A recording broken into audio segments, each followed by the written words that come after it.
Hello everyone, and welcome to my Week 2 Teambuilder video against Kudo and the Jubilife Buizels. He has a roster of Clefable, Nidoqueen, Uxie, Klefki, Rotom-Mow, Piloswine, Charizard X, Weavile, Lycanroc, Electros, and Floatzel. So this week we'll be bringing a team of Celesteela, Mamoswine, Arcanine, Landorus, Incarnate, Makolola, and Altaria Mega. So, first up, I have my primary win condition this game is my Celesteela. Against his team, Celesteela really has very few stops. Heavy Slam hits almost his entire team hard. The only things it doesn't hit hard are Charizard, which gets hit by Earthquake very hard, and Rocky Z, which I am packing. Other than that, Electros walls Celesteela fairly well, and Rotom-Mow to some extent, but that also gets hit very hard by Z-Stone Edge. So yeah, my main problems with Celesteela being able to completely sweep the game away are maybe a hair of damage on Uxie and Rotom-Mow and Electros. So with my current investment, I'm jolly. I have just enough speed to outrun max speed, choice scarf, Rotom-Mow. So I just want to, under no circumstances, after I autotomize, be outrun by Rotom-Mow, because that's just not good. So Heavy Slam has fantastic coverage against his entire team. Earthquake allows me to hit Charizard X and Nidoqueen. And Z-Stone Edge is very solid damage to kill his Electros when it gets weakened enough to the point where this can take it out. Then Z-Stone Edge is probably my best option to actually hit it with, besides like Z Superpower, but Z Superpower has the disadvantage of not being able to hit Charizard X. So Stone Edge gives me a mid-ground where I can use a very powerful move against Rotom-Mow, against Charizard X, and against Electros. So yeah, I can use it, the Z Stone Edge against whatever I see fit out of those, and hopefully just get my Beast Boost going and kind of spiral out of control. So yeah, that's a Celesteela set. So long as I'm able to weaken down Electros or and Rotom-Mow, but mainly Electros, and then find a setup opportunity, it should be able to sweep through his team. Maybe a hair chip if Uxie, because it could run Thunder Wave. Next up is my Mamoswine. Mamoswine absolutely dumpsters his team. His Mamoswine switch-ins do not exist. Clef can possibly take a hit. Since I decided to go with Life Orb, it can actually, or with Assault Vest, I used to have Life Orb, but I decided to change it last second. It can actually, if it's a max defense Clef, deal with it, but Muck deals with Clef fine, so that's not really an issue for me. But other than that, Nidoqueen is O-code. Uxie doesn't switch in comfortably on Icicle Crashes at all, doesn't have the recovery to deal with them, and Muck can come in and trap it thereafter. Klefki gets bashed by Earthquake, Rotom-Mow gets smashed by Icicle Crash. Rotom-Mow is faster, so it can come and revenge it. I have Superpower just to hit Piloswine, because Piloswine is actually a pretty big problem for my team, so being able to hit it is very good for me. Weavile just doesn't have the defenses to take anything comfortably from Piloswine or from Mamo. Lycanroc can't switch in on it. Electros is probably his best switch in, which is why I really like Mamoswine in this matchup, because it forces Electros to come in, because it's really the only thing that can actually take them any move from it comfortably, besides like maybe Uxie and maybe Piloswine. But I'm packing the Superpower for Piloswine. And like Floatzel's not very bulky at all either. So Mamoswine should be able to put in a lot of work this game. I used to have Life Orb, which did even more massive damage, but I decided to change to Assault Vest last second because Nidoqueen is an enormous problem for my team. If you look at my team in general here, my switch-ins to Nidoqueen don't exist. Because like even Landorus, which is like deals with both of its stabs okay, can get Ice Beamed, especially on a prediction.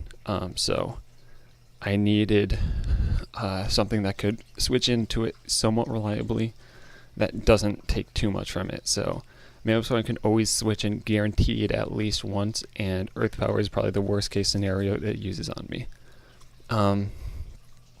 and it has to be modest to be able to 2-hit KO me with a Life Orb, I do believe. So yeah, the Mammoth Swine is very hard for his team to deal with. Much like his Nidoqueen, my Mammoth Swine has very few switch-ins on his team. So yeah, hopefully Mammoth Swine is able to put in a lot of work this game. Next up I have my Arcanine. This is really just here so I don't lose to Weavile, because my team is incredibly Weavile weak outside of Arcanine. My ice resists aren't great, but Arcanine does a very good job of dealing with it. Close combat kills no matter what, with no investment. I have Morning Sun for the recovery, Flamethrower just for a solid stab move if I need to hit the Rotom, and Intimidate to lower the Weavile's attack to make it more easy to deal with. I'm running no item on my Arcanine solely so that I don't get knocked off, because I don't want to give the Weavile that damage boost from knockoff. So yeah, that's the reason I have no item. Because like if there's going to be a check to Weavile, you know you're going to get knocked off, so I'm just not going to run the item. And I have Roar, so this could be a backup check to Clef if Clef starts to get out of hand. Next up I have my Landorus. Landorus is my main revenge killer this game, but it also serves as a fine pivot. Earthquake with max attack almost always kills Nidoqueen and Charizard X so long as they're not super bulky. Defog allows me to come in and deal with his Klefki's screen shenanigans, because Kudo really likes to bring screens Klefki. So I can just come in and defog those away with Landorus. Knockoff allows me to hit pretty much anything I want for some pretty nice damage and get rid of items, which is always nice.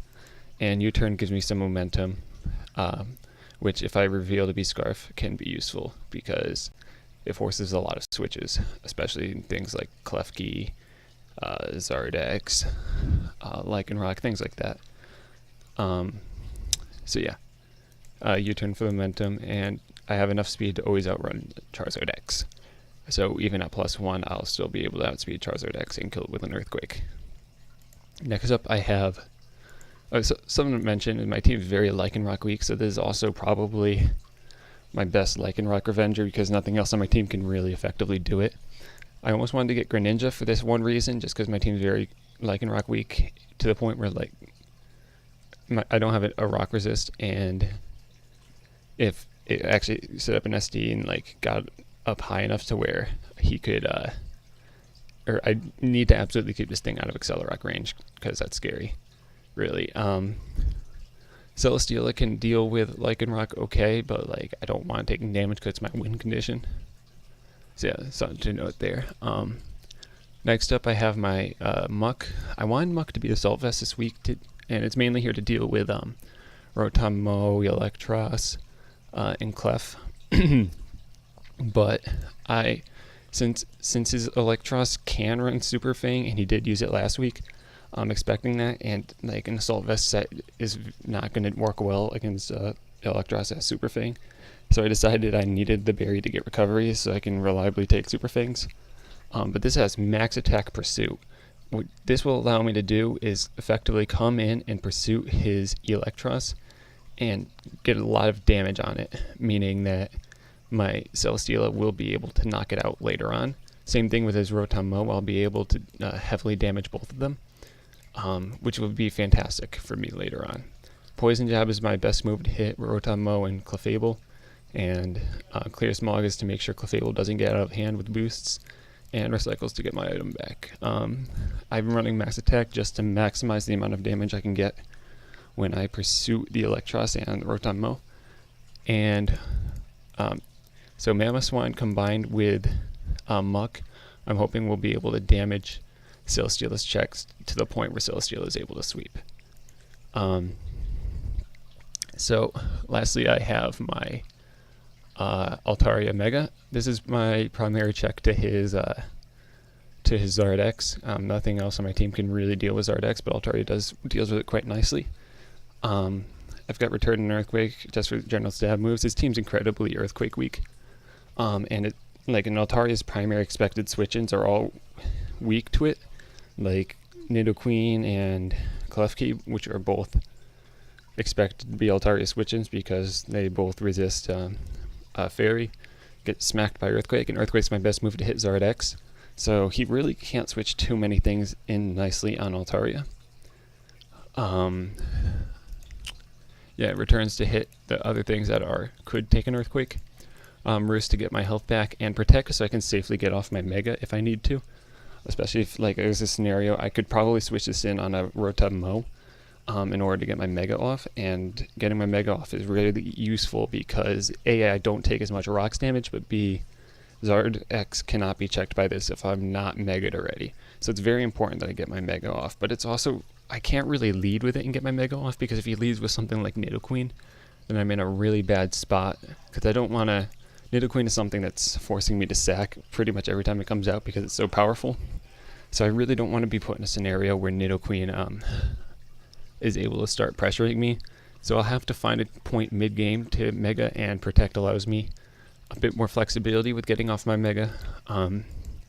So yeah, that's why I have it. I have enough speed to always outrun Nidoqueen, because like I said, Nidoqueen's a massive threat for my team, and I really don't want to be giving it any free turns.